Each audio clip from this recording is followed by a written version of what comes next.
بسم الله الرحمن الرحيم وبه نستعين على أمور الدنيا والدين والصلاة والسلام على رسول الله صلى الله عليه وسلم. waxaan salaamayaa dhammaan shacabka Soomaaliyeed khaasatan shacabka geeska Afrika ee Soomaaliya iyo wadamada la dariska ah. bacda salaan barnaamijkeena caawa iyo siyaasadda geeska Afrika, xaaladda dalku galay oo ah xaalad doorasho iyo madaxweynaha oo madashii wadatashiga qaran ka dhigay hal xisbi. sidoo kale guddoonkii baarlamaanka, saddexdii qof ee guddoonka baarlamaanka oo ay matalayso Sacdiyo, iyaguna waxay ka mid yihiin xisbiga xubintii xisbiga u qabanaysa in Sacdiyo usoo magacaawdeen. labada nin ee kale xisbiga ku jiraan. taas macnaheedu waxa weeye hay-adihii dowladda ay isla xisaabtami lahaa way meesha waa ka baxeen. doorasha la galay. saad ka wada warqabtaan doorashadii 2022 madaxweyne Farmaajo waxyaabaha la isku haystay intaan doorashada la gaadhin waxay ahayd one man one vote oo madaxweynuhu isagu uu maamulayo lama qaban karo iyo waa la qaban karaa. waa tii ay gaadhay in ra-iisul wasaaraha xilkii iyo doorashadii lagu wareejiyey, kadibna waa tii la aaday teendadii. maanta oo aynu ka warqabno Farmaajo oo la ogaa sharafta iyo karaamada wasaaradda arrimaha dibadda ee Soomaaliya iyo siyaasaddii dibadda wacdaraha uu ka dhigay. siyaasaddii gudaha 4 sane uu xilka hayay Farmaajo madaxweynihii ugu waqtiga fiicnaa ee ugu ciidanka badanaa ayuu ahaa. ciidan la dhiso, ciidankii ugu badnaa baa la dhisay. waxaa meesha laga saaray, anigu markhaati baana waa joogay, waxaa meesha laga saaray askari bilaa mushahara oo mushahar la-aan caruurtiisu ay gaadho bisha aakhirkeeda mushahar bay ciidanku dhawada qaadanaya. waxaa intaas ii dheer askari qori sita oo aan dirays xidhnayn oo unitkiisii gaadhiga aan saarayn laamiga lagu arkiday. ciidan baa la sameynayaa xasilinta caasimadda. waxaa la mamnuucay askari qori sita inuu laami lugeeyo. askarta booliiska ee laamiyada taagan laftigoodu unit baa meeshoo dhan taagan, hal qof keligiiba taagnaan karo. waddanka Soomaaliya levelka uu gaadhay 4 sano waxay inagu qaadanaysaa iminka 10 sano oo dambe in dib loo diyaariyo. maaha micnaheedu inuu Farmaajo ka fiicnaa keliya maaha xasan. Farmaajo wuxuu authority siiyey ra-iisul wasaarihiisa inuu si shaqadiisa si saxa u guto, waana kula xisaabtamay. halka hay-adaha baarlamaanku iyo aqalka sare ay ahaayeen hay-ado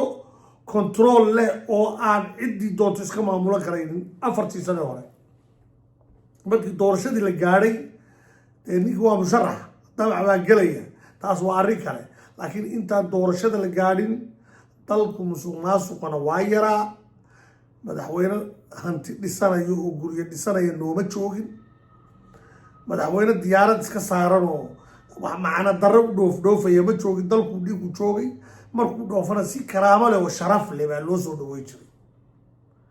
nasiib darro xasan karaamadiina wuu iska qaaday. wasaaraddii arrimaha dibadda xilkeedii iyo shaqadeedii isaga haya.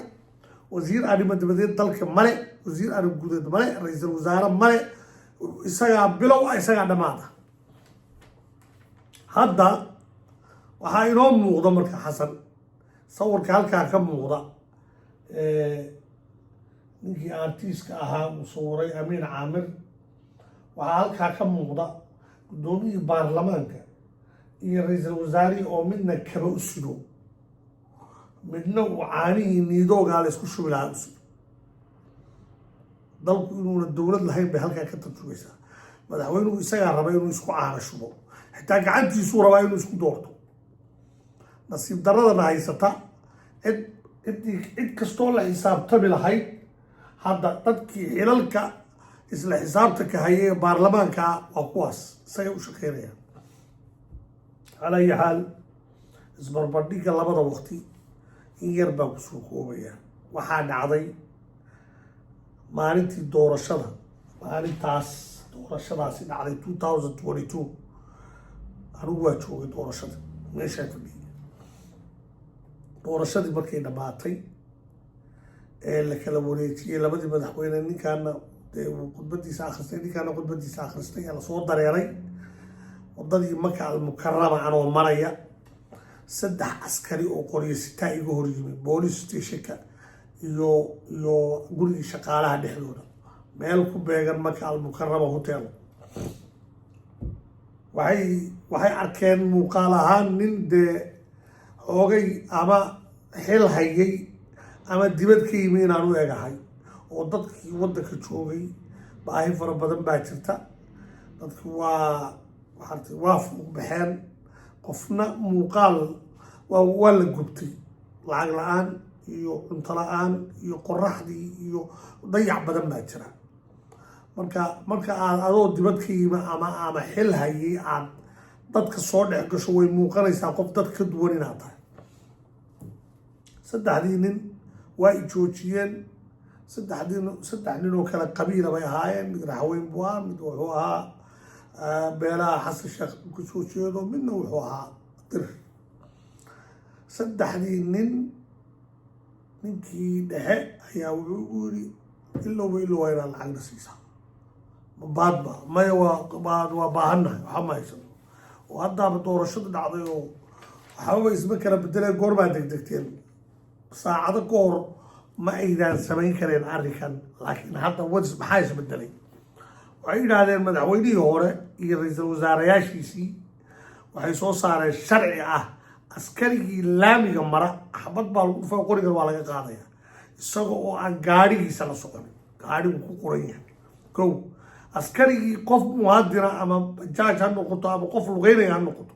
wax weydiiyana qorigaa laga qaada meeshiisaa lagu dilaya sharcigaas baa wuxuu xakameeyey askari walba inuu naftiisa badbaadsado waa la dilin hadda imagine waa sharci ciidanku ay howlgeliyeen oo amar dowladda sare soo bixisay oo kala ilaalinaya askarta iyo shacabka xasan sheekh maxamuud hadda maanta aan joogno xisbiguu xalay ku dhawaaqay meel kasta oo muqdishoha askarta iyagoo bilaa mushaara ama 190 maxay tahay $1 laamiga kugu baadhaya waxayna kaa qaadanaya mobilka xaalku halkaasuu maraya in askarigu dadka baadha imika markaa horena suuqaa lagu dilayay hadduu isku dayo waddanka ma aha farmaajo keligii ma shaqaynayn muwaadiniinta jooga ayuunbaa amar la siinayay amarka iyo kala dambeynta ayaa la ilaalinayay halka xasan sheekh uu ku mashquulsan yahay amar iyo kala dambeyn inuu ilaaliyo iska dhaafay wuxuu ku mashquulsan yahay hanti samayn siduu hanti u heli lahaa siduu xisbigiisa ugu heli lahaa dhaqaalaha ummadoo dhan inuu halkaa qabto si dadku ay u baaba'aan oo desperate u noqdaan markay desperate noqdaan markaa lacagtii ummaddu lahayd inuu doorashada ku galo rabaa 1 man 1 vote madaxweynaha Soomaaliya xilkiisii xalay buu dhiibay doorashaa la galay hadda waa madaxweyne ku meel gaadha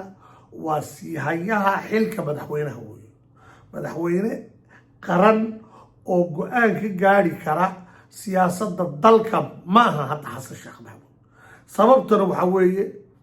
haddii uu xisbigiisa keligiis ahaan lahaa oo ragga mabtigiisa aaminsan ee aan xilalka haynin ee saaxiibadiisa keliya uu intuu dad badan u yeedho uu xisbigiisa soo saaran lahaa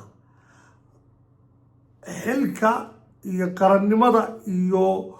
arbitaraha iyo waxoo dhan isagaa soo xuli lahaa laakiin hadda hay-adihii la xisaabtami lahaa ee baarlamaanka golihii madasha wadatashiga qaran gobolkii banaadir khaatumo oo cusub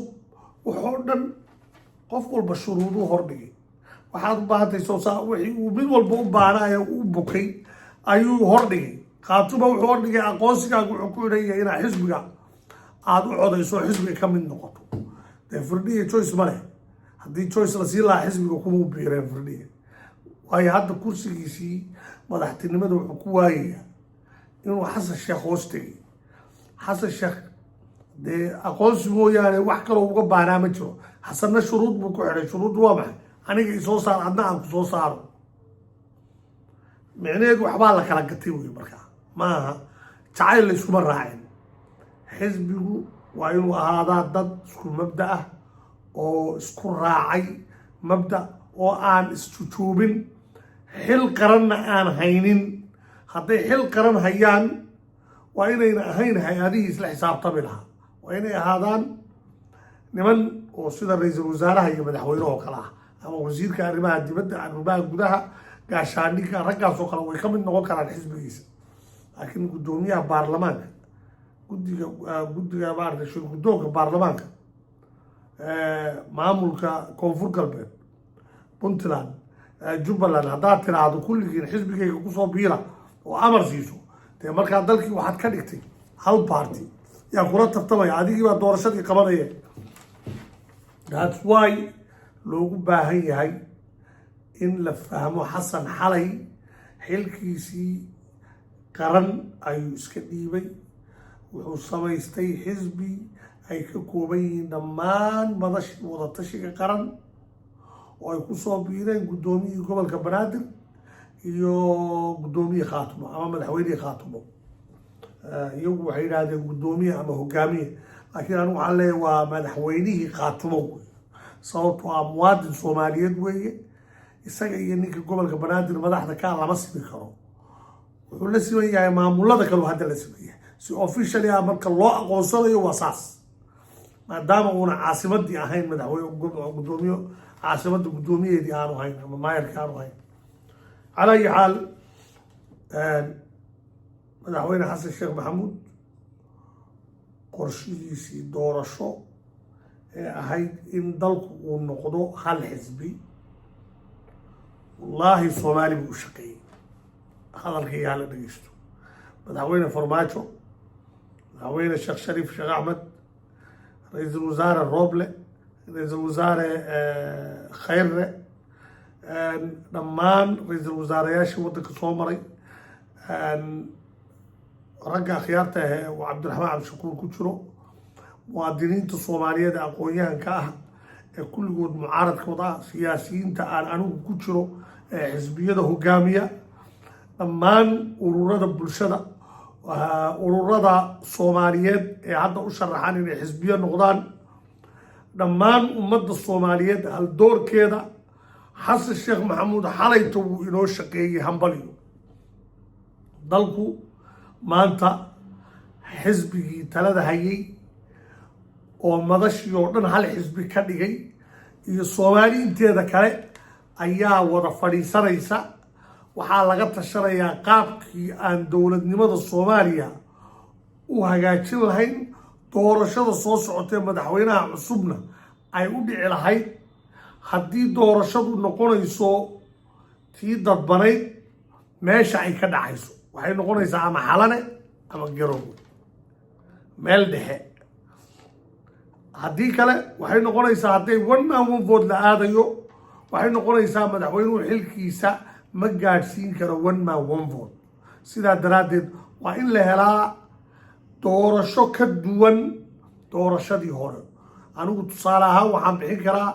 maadaama 5 bilood wax loo qaybsaday meel walba in laga keeno dhowr kun oo qof ilaa 5 kun ilaa 10 kun oo qof 10 kun oo qof ay codeeyaan dhammaan beelahoo dhan marka min 10 kun oo qof ay soo xulaan waxa weeye waa 50 kun oo qof 50 kun oo qof in meel fiican oo fagaaro ah oo garow oo kale ama ku taalla xalano oo kale ku taalla oo xeebta ku taalla jasiiro oo kale in la xidho dadkoo dhan kaadhan la siiyo ballot boxka la dhigo 50 kun oo qof 7 subaxnimo doorashadu ay codayntu bilaabato 7 fiidnimona la dhammaystiro ama 5 fiidnimo maalintaas ay noqoto maalin doorasho habeennimadaasna tirintii loo dhaqaaqo subaxa ku xigana lagu dhawaaqo madaxweynaha doorashada ku guuleystay anigu fikirkaasaa qabaa haddii aan la aadaynin doorashadii dadbanayd ee xildhibaanada la soo xulayay ee kadibna xildhibaanadu ay codaynayeen. waxaan rabaa oo kale inaan ku darsado arrin yar oo u taalla dhammaan ummadda soomaaliyeed oo dhan meel kastay dunida ka joogaan. waxaa jira nin maanta lagu dilay magaalada muqdisho oo soomaali ah oo genaraal ahaa, korneyl ciidamada qaranka soomaaliya soo ahaan jiray,